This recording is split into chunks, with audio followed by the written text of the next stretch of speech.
Pada suatu hari Rasulullah SAW ditemui oleh malaikat Jibril. Rasul pun bertanya, "Ada apa wahai Jibril?" Jibril menjawab, "Wahai Muhammad, sesungguhnya hari ini Allah Subhanahu wa Ta'ala sedang mengobarkan nyala api neraka, dan seluruh para malaikat amat ketakutan. Mereka tidak tahu harus bagaimana.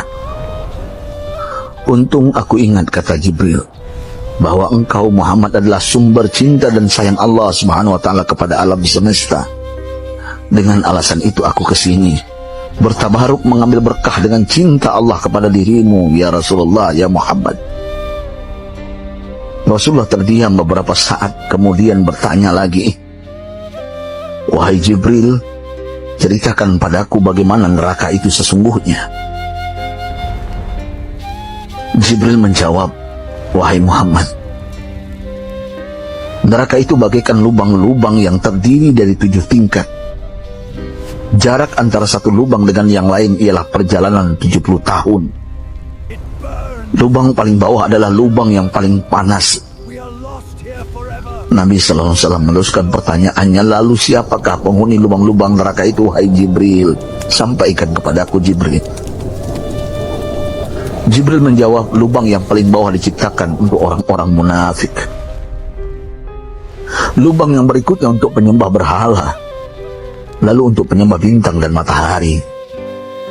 Jibril terus menerangkan penghuni tingkatan neraka hingga lubang yang kelima, tempat umat Yahudi, dan yang keenam dihuni oleh umat Nasrani. Setelah menjelaskan penghuni 6 tingkatan neraka, Jibril diam cukup lama. Rasulullah SAW penasaran dan bertanya kepada Jibril, "Wahai Jibril, siapakah penghuni neraka yang ketujuh?" Jibril diam saja tidak menjawab. Rasulullah SAW mengulangi pertanyaannya, tapi Jibril tetap diam. Rasulullah tambah penasaran dan mendesak Jibril agar dijawab pertanyaannya. Akhirnya Jibril pun berkata, "Umatmu, wahai Muhammad, mereka itu para pelaku dosa besar di kalangan umatmu, yang dimana sampai mereka mati belum sempat bertaubat." Mendengar jawaban Jibril, Rasulullah langsung jatuh pingsan. Jibril merangkulnya dan meletakkan tubuh baginda di atas pangkuannya. Tak berapa lama Rasulullah SAW sadar dan langsung menangis bersimbah air mata dengan terisak-isak. Rasulullah mempertegas pertanyaannya, "Wahai Jibril, apakah benar ada di antara umatku yang masuk neraka?" Jibril menjawab, "Benar, wahai Muhammad, pelaku dosa besar di antara umatmu yang belum bertaubat." Setelah itu Rasulullah menghadap kiblat dan sujud kepada Allah dalam isak tangisnya. Sesekali dengan suara pelan beliau membisikkan kata-kata, "Ummati ya Rabb, ummati, ummati, ummati." Beliau SAW tidak mengangkat kepalanya dalam keadaan seperti itu selama 3 hari 3 malam, kecuali setiap Bilal bin Rabah mengumandangkan azan, barulah beliau bangkit untuk menjadi imam, dan setelah itu kembali sujud lagi. Pada hari ketiga Abu Bakar menyadari hal ini, beliau mengetuk pintu Rasulullah dan mengucapkan salam 3 kali, namun tidak terdengar jawaban. Abu Bakar sedih dan berseru di hadapan pintu Nabi besar Muhammad SAW, "Apakah ada jalan untuk masuk ke rumahmu ya Rasulullah?" Tetap tidak ada jawaban. Di jalan Abu Bakar bertemu sahabat Umar. "Mengapa engkau menangis, wahai Abu Bakar?" kata Umar. Abu Bakar menceritakan keadaan Rasulullah SAW.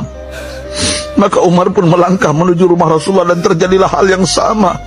Umar pun pulang dan menangis. Di jalan Umar bertemu sahabat Salman Al-Farisi. Dengan terisak Umar bercerita kepada Salman hingga membuat dia amat sedih, namun tidak berani mengulangi hal yang sama. Salman melangkah menuju rumah Fatimah radhiyallahu anha dan menceritakan hal itu. Setengah berlari Fatimah menuju rumah ayah tercinta dan mengetuk pintu sambil mengucapkan salam. Mendengar suara lembut putri tercinta, sejuklah dada Rasulullah. Beliau bangkit dari sujud dan membuka pintu. Alangkah terkejutnya Fatimah melihat Rasulullah, ayah tercinta, amat kurus dan pucat. Fatimah memeluknya lalu menangis. Wahai ayah, apa yang terjadi? Mengapa engkau amat sedih seperti ini?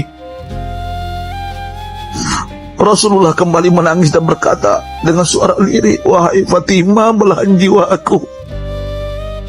Bagaimana mungkin aku tidak sedih sedangkan Jibril mengatakan akan ada kelak umatku yang akan masuk neraka. Subhanallah, betapa besar cinta Rasulullah kepada kita umatnya. Sahabatku,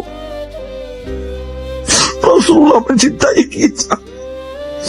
Antaman ma'aman ahbabta, engkau akan berkumpul dengan orang yang kau cintai. Mari kita mencintai baginda Nabi besar Muhammad SAW yang mencintai kita umat yang tidak rela kita masuk neraka. Mari kita mencintai beliau dengan berselawat.